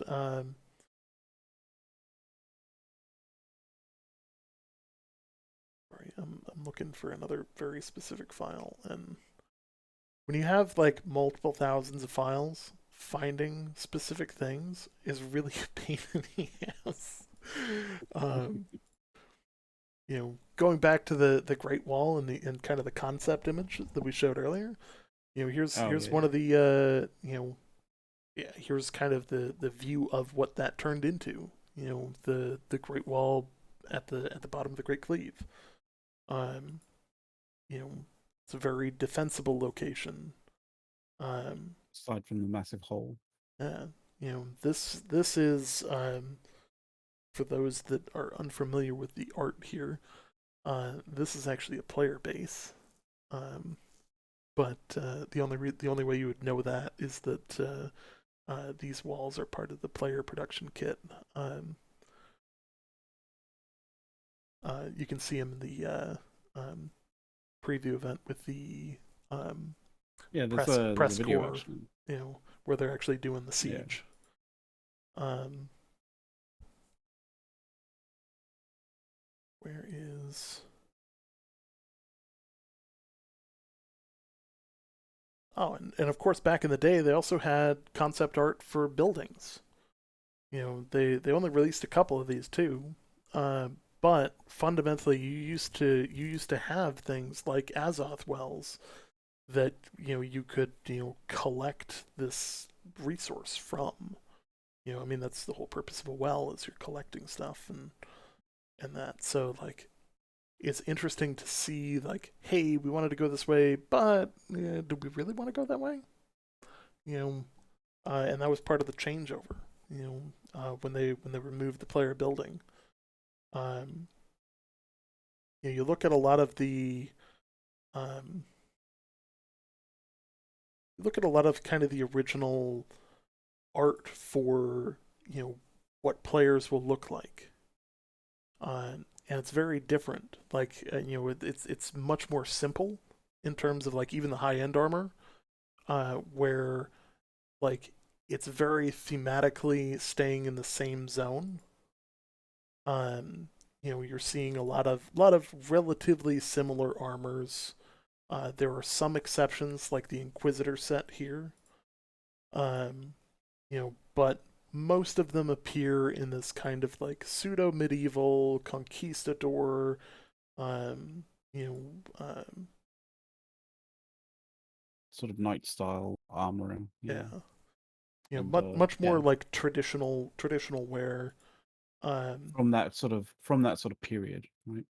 um, and I mean, there's all kinds of stuff. And this is kind of the first time that you see things, from that eventually become other things like the syndicate. The So I think syndicate it's is in. kind of I based think off this guy it's. here. I think it's interesting because, like, coming from at least from the start of the game, right? Like you're brought into the idea is like you're brought into this sort of this idea of this world, this this environment from a very specific time, right? Very specific time zone, right? You're brought in at this sort of like we like was it like 16th or 15th century? I can't remember what it was, right? I think they still sort of I think even though they moved, the sort of like the scene and the setting of New World to something that is far more malleable for all sorts of different things, right? They still kind of bring you into this world from a very specific sort of time period, and I think that shows very much in the sort of like the sort of standard armor, the standard clothing kind of thing, the clothing choices that you sort of are initially presented with. And I think the way that they're kind of they going to be introducing more exotic type stuff is going to be based around, when you're sort of like exploring Eternum, exploring all the different kind of intricacies in the worlds and stuff like that, and you end up sort of being able to discover all of this stuff, like from literally millennia back, right? Exactly. So really good So, because like it gives that grounded feeling of like you're coming at this from a very particular time, but mhm, like it still allows you allows like Amazon Games to sort of explore the sort of more exotic sort of stuff and being able to introduce that exotic stuff to the players like over time. exactly. Now, and one of the things that they moved to here, now that we've kind of like moved closer to launch, is more of the fantasy. You know, the Yeah. the and this is borderline like high fantasy type stuff, but like this is obviously a departure from the original kind of concept and target. And I think many people would say in a lot of cases that, hey, this is actually really kind of cool. Like, this is, personally, like the mechanical Lord Farquaad costume. Like, not gonna lie, like, I kind of want that. Like, um, there's some really cool stuff that they've released over time, and now that they're adding to this, they're adding much more in and adding more costumes and adding colored dyes and things like that. Like you know, it's just cool. Like I have my own personal opinions as to like exceptionally bright sort of like coloring and such, but like I know I might be in the minority there, but like yeah, I'm down with people being able to have it, but like I'm not. I kind of feel like it shouldn't be like you know eye punishingly bright for a long period of time or extended periods of time. Let's put it that way. oh yeah. But that's my personal preference. That's my personal sort of thoughts on the matter. Mm-hmm. I also wanna kind of like I'm gonna click open some pictures here because otherwise I'm gonna pass them, um, and I'm not gonna find them again. Um, you get kind of this in the newer versions of the updated towns, there's kind of this scale is the best way to put it. Things are much bigger, things are much more substantial, and now I've got to scroll back, and of course Discord has lost my place in. This is always the case.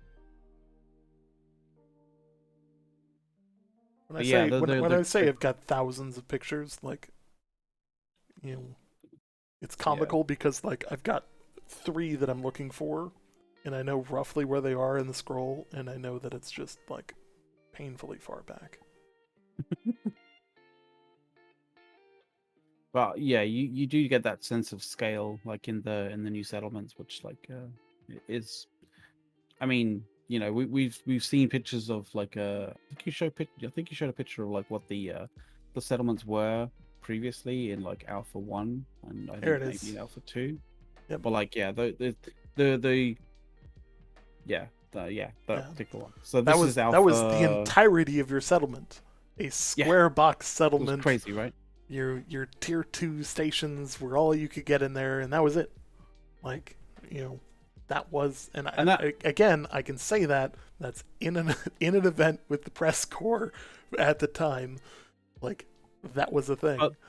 the interesting thing is like when you go back to the concept art of the original kind of idea of like the game, like this does harken back to the original idea. You know, you saw those sort of like settlements, the rounded settlements with a few kind of like you know, vantage points, you know, sort of like guard posts, right? Hmm. um you know, and so understandably that was the idea in terms of sort of initial sort of settlement kind of outpost, as it were, right? um the idea being, I imagine, was, you know, players to go out and create sort of like more permanent settlements, that kind of thing. But you know, now we have this idea of the settlements actually being, you know, fairly, you know, well, uh like basically you're not coming into this as like, you know, this is fresh territory that's never been explored as such, but like this is territory that has had, you know, significant settlements being built on it.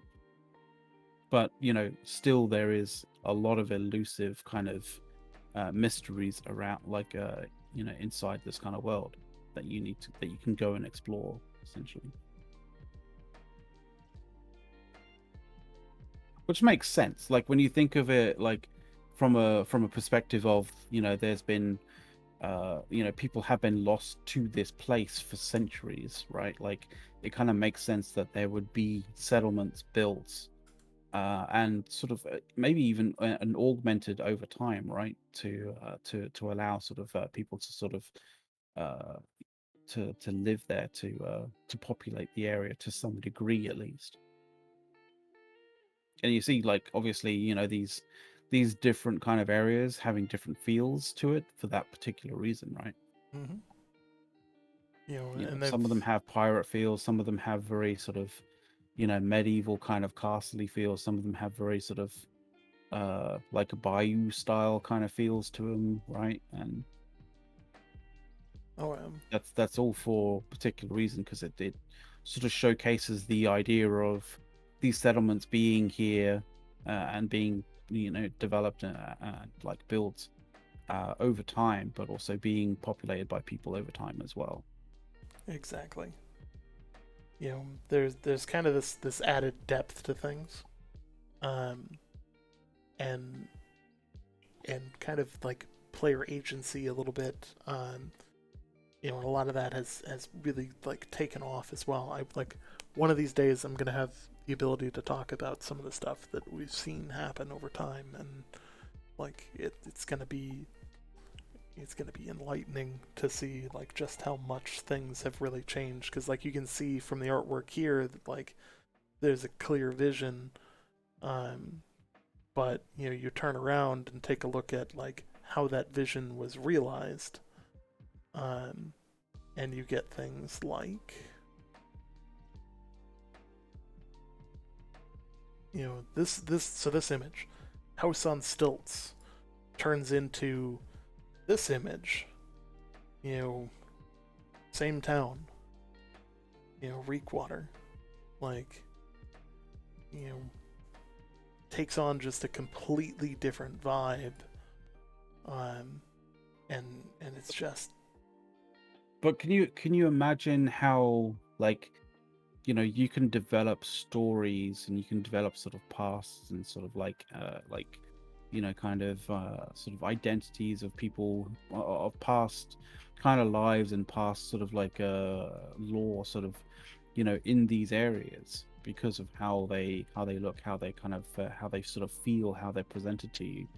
can you imagine like trying to develop that level of depth if all you're kind of doing is just like taking colonial America and going like, this is our, this is our placing. Like, it would be actually quite difficult to sort of develop it in a very unique and niche way, and very sort of like uh interesting way. Like, I say unique because like these are obviously sort of like cultural tropes, sort of pushed into this world, but like these tropes kind of clash together and create something that's unique. That's kind of like what I mean when I say like, these sort of unique kind of ideas and sort of possibilities that you can have with this world compared to something like their original concept. I think you can go a lot further with this than what you could have done with the original idea. Oh yeah. Well, and it opens up so many more avenues. It opens up um, so many more directions for them to go.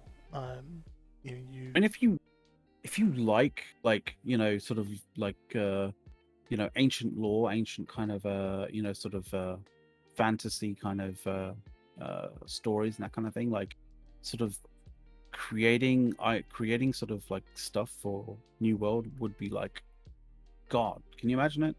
oh yeah, oh yeah.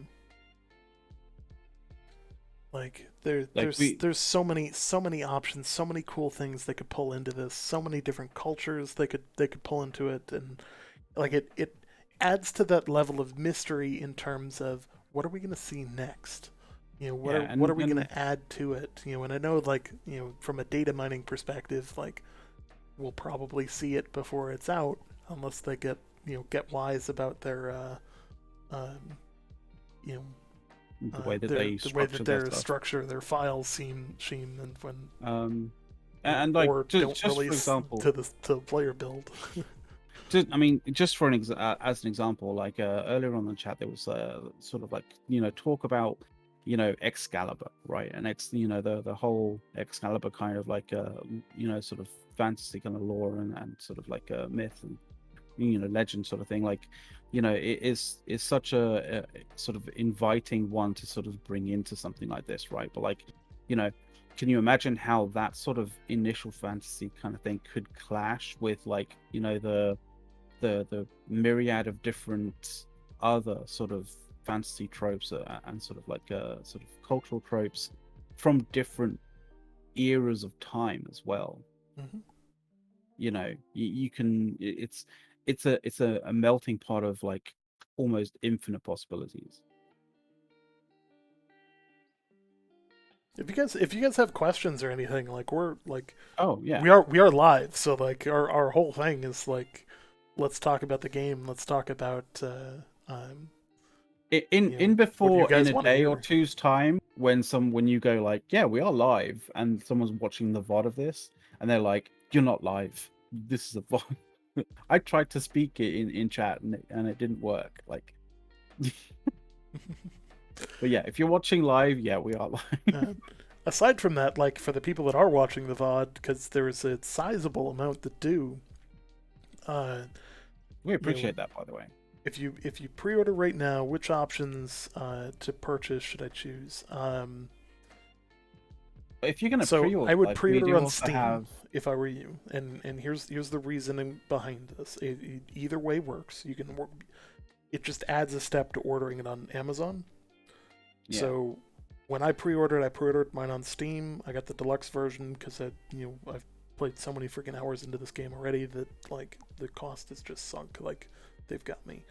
Um, but uh, fundamentally, if you order it on Amazon, you're just gonna get a CD key to put into Steam.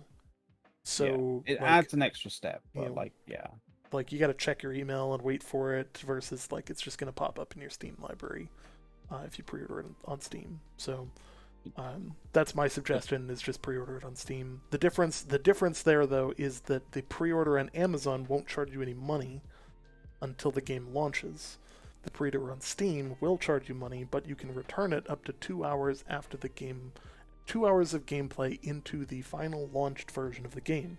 Keeping in mind that the beta is not the launched game, so you could play the beta with the pre-order, return it at the end of the pre-order or at the end of the beta and be like, I don't wanna, and none the wiser. Ta-da! Like, Yeah. it's even easier to do that from the Amazon one because like there's no internal tracking of like they're gonna give you a CD key and they're not connected. So. But and in that regard, like if you wanted to buy it and you're a US, like if you wanted to pre-order it and you're a US resident, like from Amazon, like you can always use our like affiliate link for it. Yes, affiliate link below the stream. I'm pointing and down to McLeod below him. there's also one in chat as well. Like I just chucked in. Yes. Well, so if you fancy it. Yep. So for those that don't know, the affiliate program on Amazon is basically like, hey, we're referring you to Amazon for a thing. If you click that and then buy anything else from Amazon, we do get support from that. So and it doesn't cost you anything more. Like it's literally like transparent as fuck. Yep. It doesn't tell us what you bought or anything like that. Like it doesn't track anything to individuals or anything like that. But we get a certain percentage of people's orders. Again, doesn't cost you any more. Just something to consider. With that, does anybody else have any questions? Like I know there's a ton of interest in the game. Like we're just kind of chilling at this point. Yeah. Any idea on profitable or best for own gear crafting paths?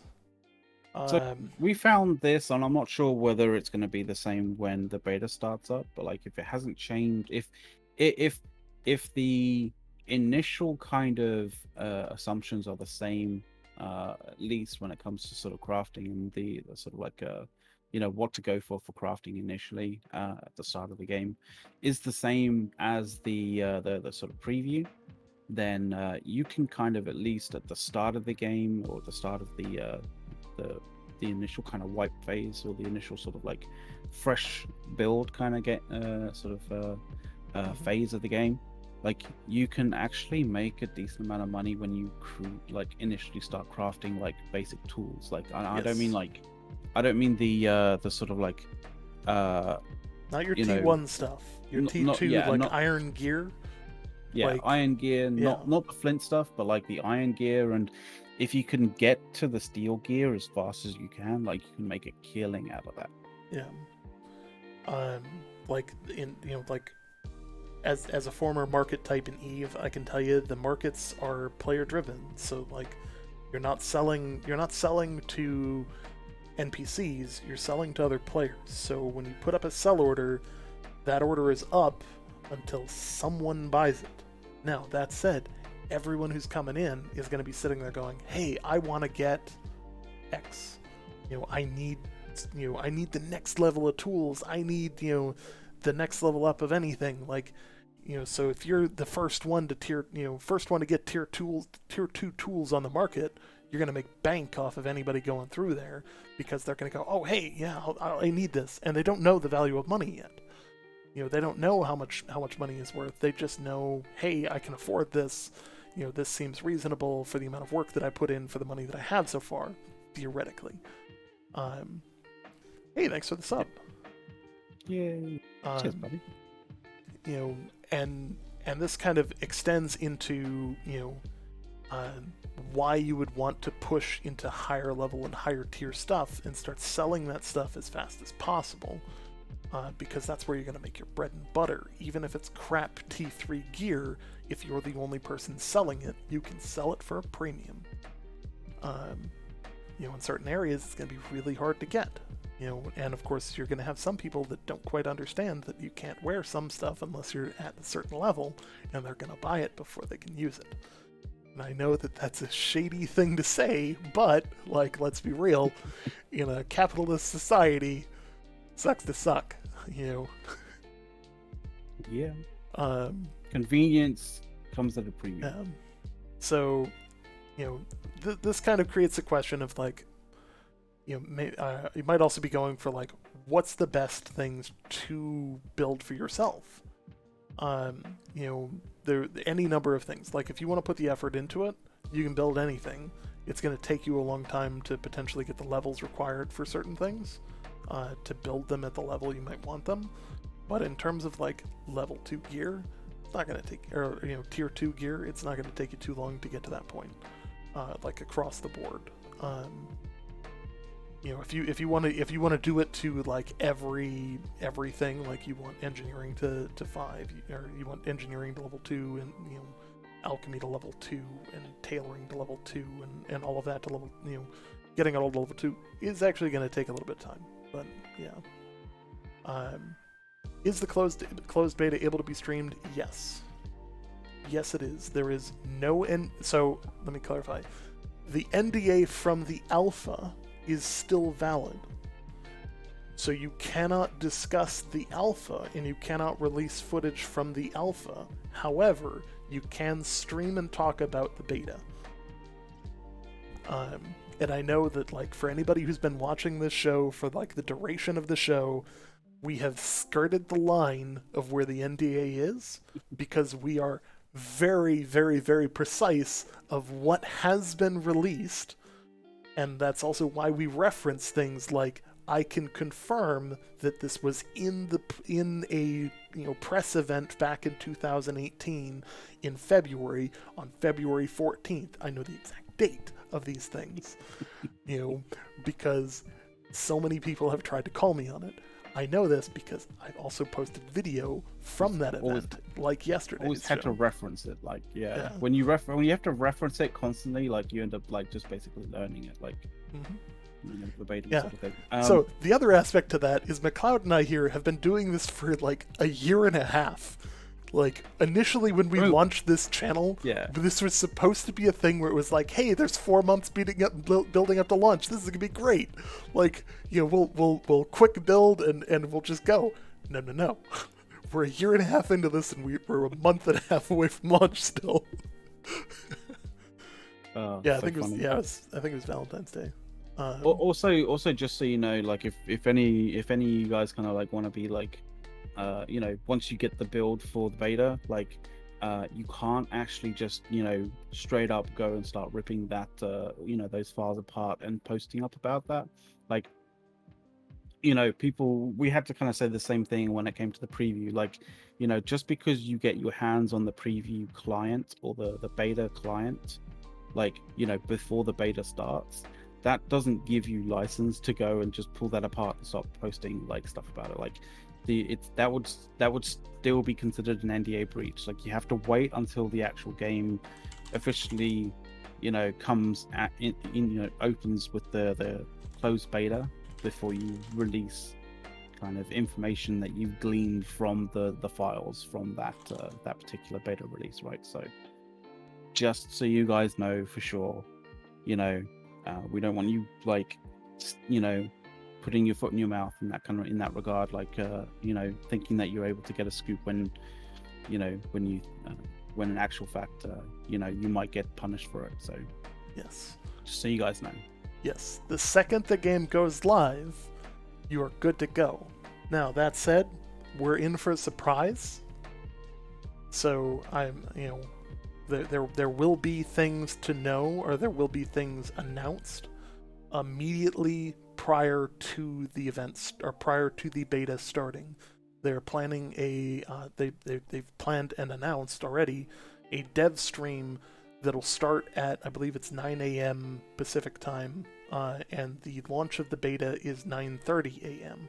So they've got a 30-minute window in which I believe they've confirmed that they're going to do a Twitch drop. So be watching their stream.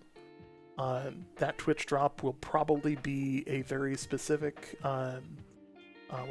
very specific thing, cosmetic. I have no idea which one, but we'll see. I'm excited. I'm excited for whatever they have to announce. That's obviously big news. Like, I think it's their first time actually doing a live stream too. Hey, thanks for the follows, guys. Like, I really do appreciate this. Can I join the guild? Yes. We're chill. We're join the Discord. Let it be known in the Discord that you want into the guild, and we'll add you. we're not picky. Obviously we got 100 seats to fill, and yeah. It's all good. But yeah, best starting point of that is obviously like jumping in the Discord and being sociable. Mhm. So yeah, definitely.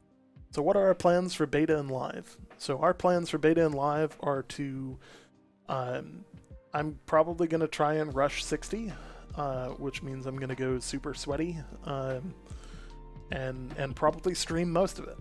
And when I say most of it, I mean most of it. Except ninja looters and drama mongers, no. Not really drama, especially drama mongers. Like, yeah, not really. We have a tendency to go with Covenant. I've tried to tempt A's away once or twice, and it's just not happening. So like, I think we're pretty much certain that it's going to be Covenant. Yep. So. Yep.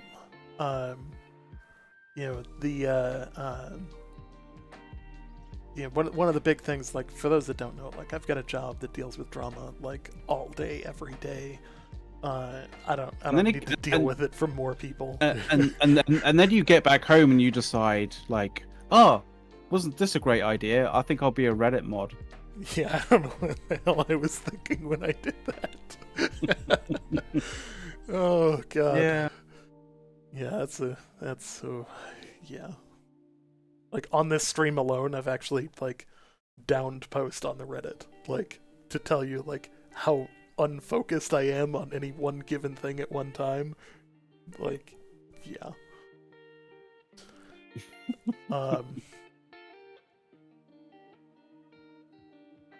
Yeah, so the other thing is that like the loot that drops in game is person specific. So like you're not gonna, if you're like chasing me around and you're picking up stuff, it's stuff that you can pick up. So like they've kind of prevented that. So you can't just like sweep in as a boss dies and yeet the item out of there. Yeah, there's definitely a degree of griefing that like can happen in other games that like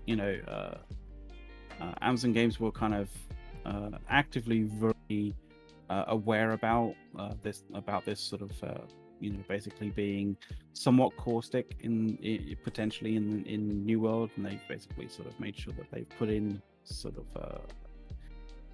mechanics to prevent that kind of thing from happening, because it's just a cheap shot. At the end of the day, it's just a cheap shot, and it doesn't really add anything spectacular to the gameplay of New World, to the point that they feel like they would want to keep it in any way, shape, or form. So like, yeah, probably not going to be a thing in New World. I am not sad in any way, shape, or form for it not being in New World. Oh yeah. It's just one less thing to be unnecessarily aggravated about. Absolutely. One of the things that I actually want to I want to hit on in terms of like our plans, obviously like for the beta, it's like there's an incentive for us to be streaming quite a bit, because we're going to be trying to build, continue to build an audience and build a community, which fundamentally focuses around the Discord. Like a lot of people come watch the show, and we love that.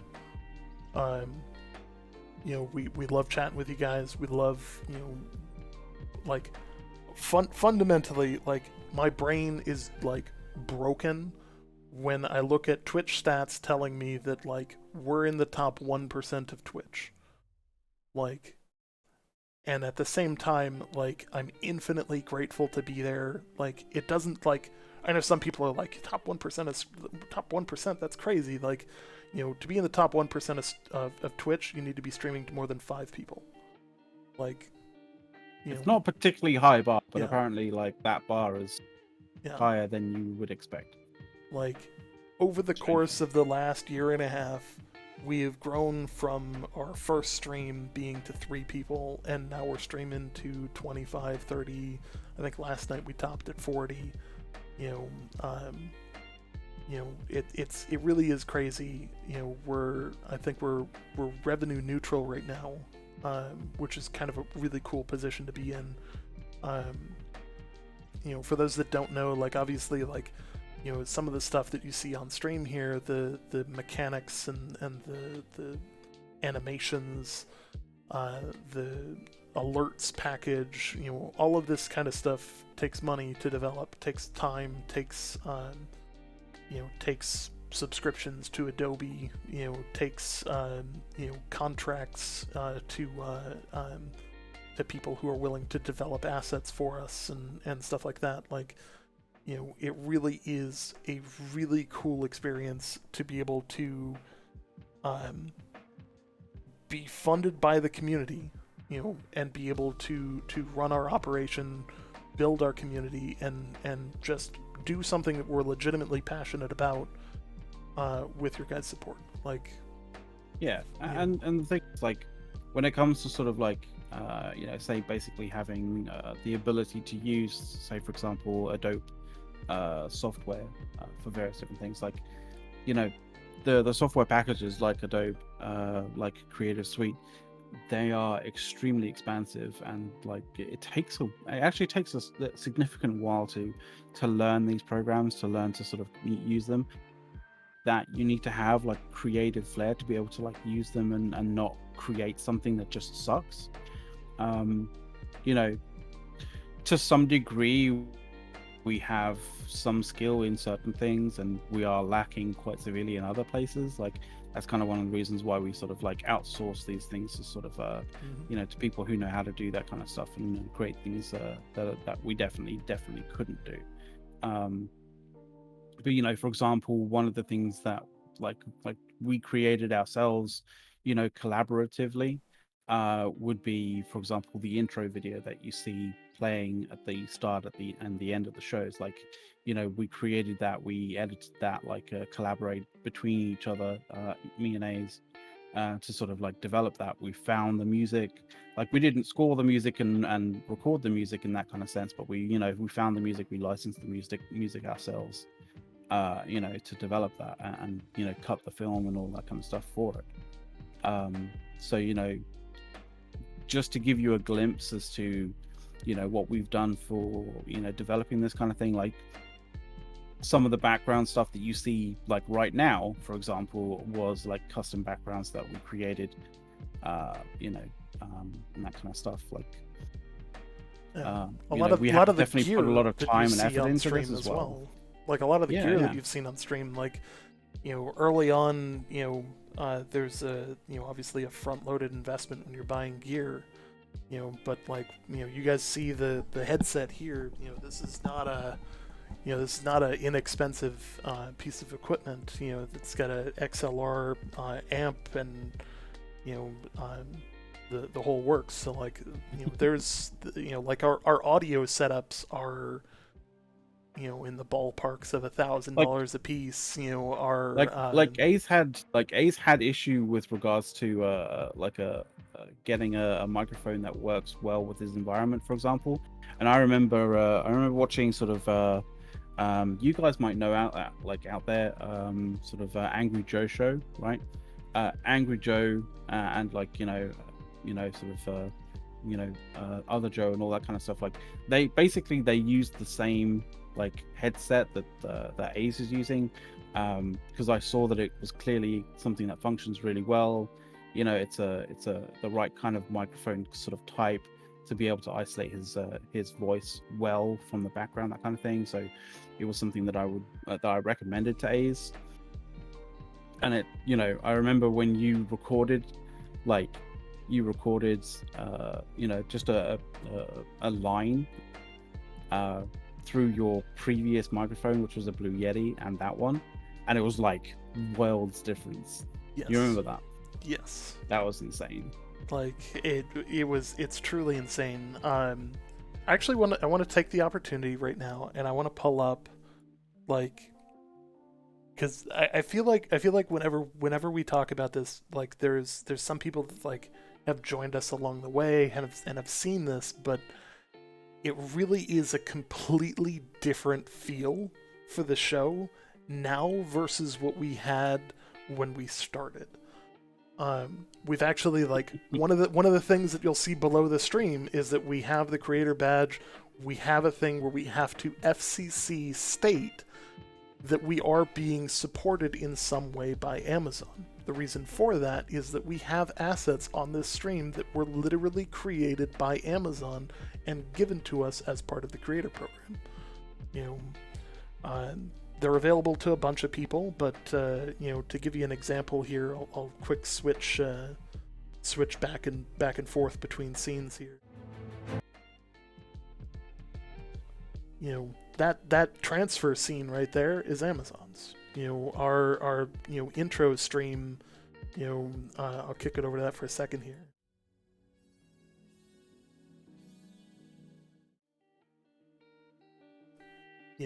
That also was from Amazon. Like, we've made some changes to things as well, like to make it work with our stream, adding in some timing aspects and some additional flair to things. But it's very much a different feel because of the assets we've been able to receive from them. And like one of the things I want to show is what our show looked like back when we started. From the start. Oh yeah. Like you want to see Blast from the freaking past. You finding it on YouTube, right? Like that was our old intro. Like like this is up on YouTube. Like this was one of our first episodes. You can see like McLeod and I are running in a completely different environment. My webcam is just utter garbage in comparison. The audio on these is just constantly fucked because like I'm using just like a relatively crappy headset, and like you can see the ball on the top of the Yeti mic that I was trying to use that is just but fundamentally speaking, the reason that we're here and the reason that we've been able to make changes to get from this makeshift stream to the point where both of us can afford hats, really a lot's changed. Like we can afford hats now, guys. It was so funny because before we started this actual show, like Ace was like, "Oh shit, I forgot my hat. Like we need the hat." Like apparently it's a big thing in the stream right now, like for whatever reason. So like it comes up in chat every single time. Like it's gotta be here. If I'm not wearing it, it's always behind me. Like it's always on the shelf behind me. It's a permanent fixture in my office here.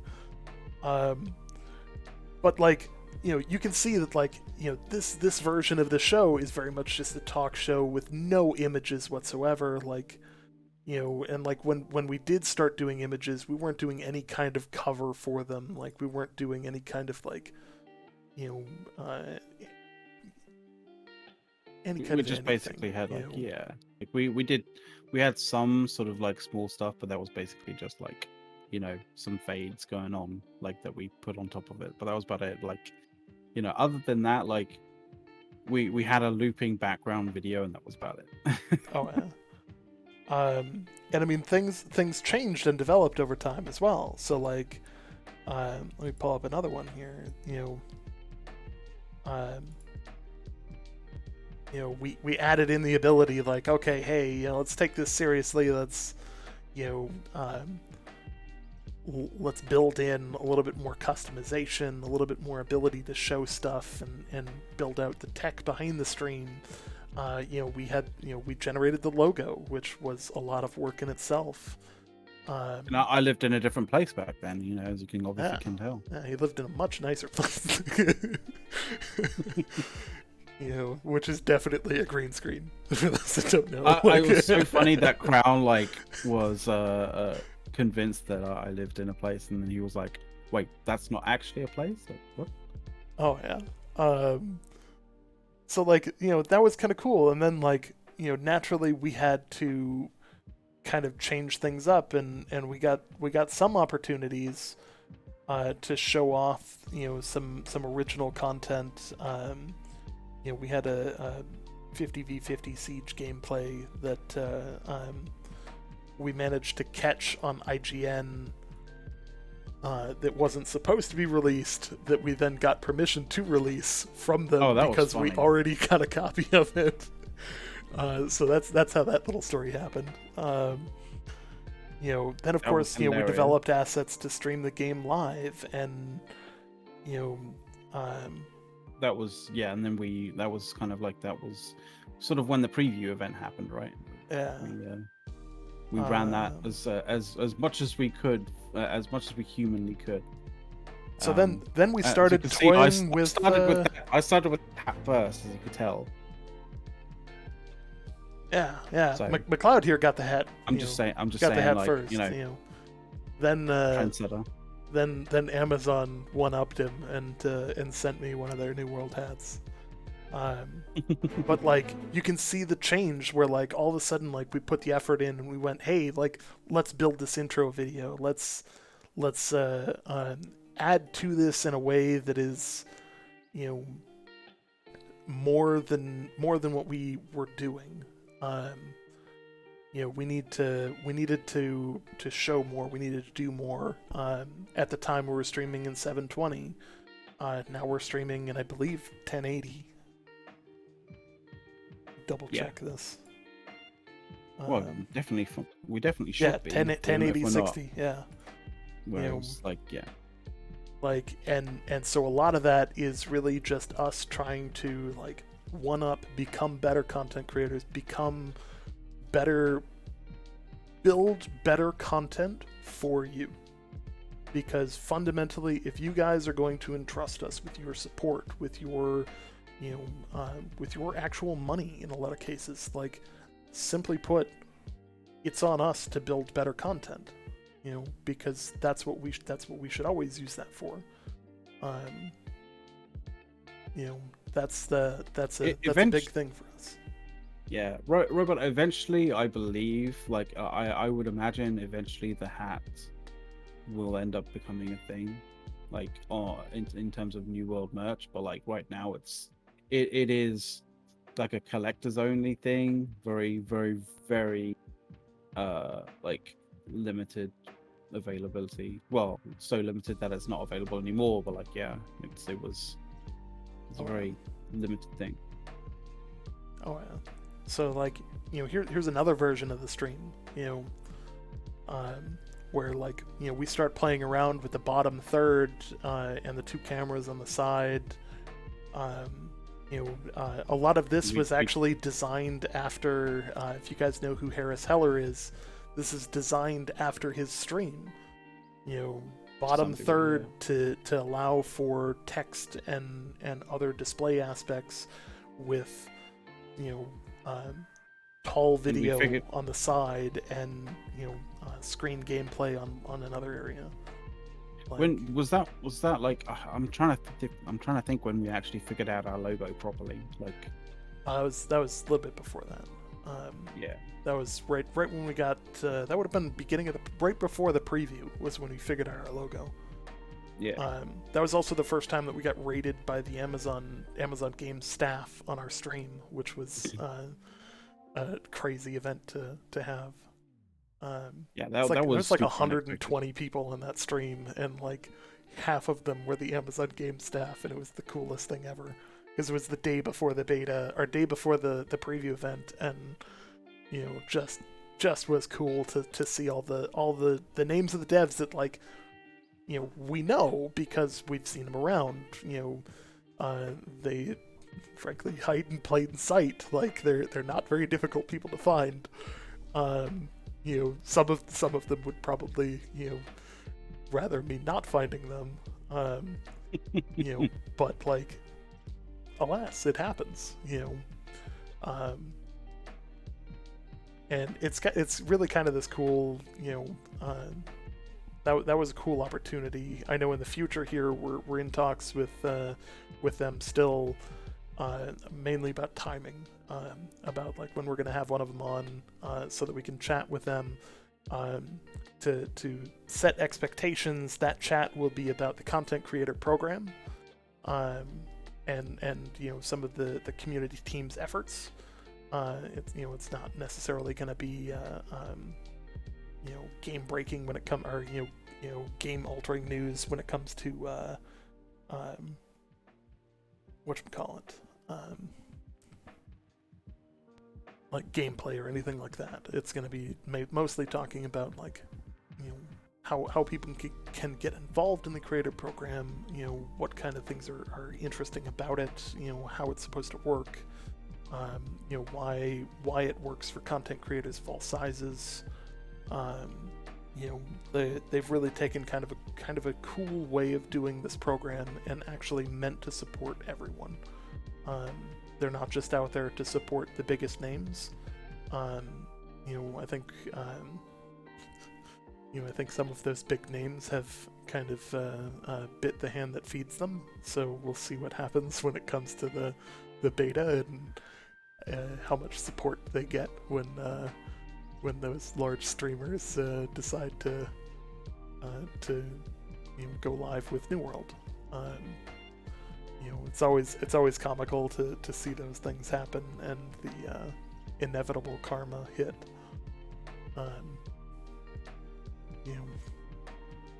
See what's funny in the episode I'm showing here. I've got a hat and you don't. So at some point in time, we tried that without two hats. Clearly, two hats is the better solution. I think at this particular point, I was trying to be like, oh, woe is me, I'm so poor, I don't have a hat. Please, Amazon, send me a hat. Like, I think that was sort of what I was trying to do.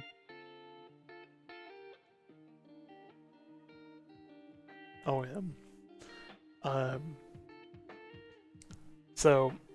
Like I love talking about how far we've come, like, because it really is amazing to me. It's amazing to McLeod. Like we talk about it, very frequently. Like we talk about our numbers, because it's amazing to us. Like McLeod here has had quite a bit more experience when it comes to building these things up, but like this actually gives us the impression that we're doing something really cool with our time, and we're being entrusted with our hobby, becoming reality and really becoming a skill. So it's really cool, and we very much appreciate that. And like when I say that, like I really appreciate our Patreons, I really appreciate our subscribers, our followers, our people that cheer, people that donate subs, people that just sit and watch the show. Simply put, like watching that view counter go up is something I enjoy watching. He works in statistics to some degree, and so yes. He does like numbers going up. So yeah. Yes, up and to the right. That's where they need to go.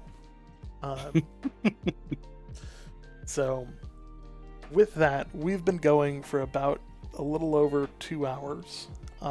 So, what we're going to do is we're going to take the opportunity for anybody who's in chat, join the Discord. We're going to, right after the show stops, I'm going to uncluster my microphone and switch over to my normal headset. And we will be in the public chat channel, ready to chat right after the show. So, without ado, I want, again, thanks everyone, and we will see you in the New World.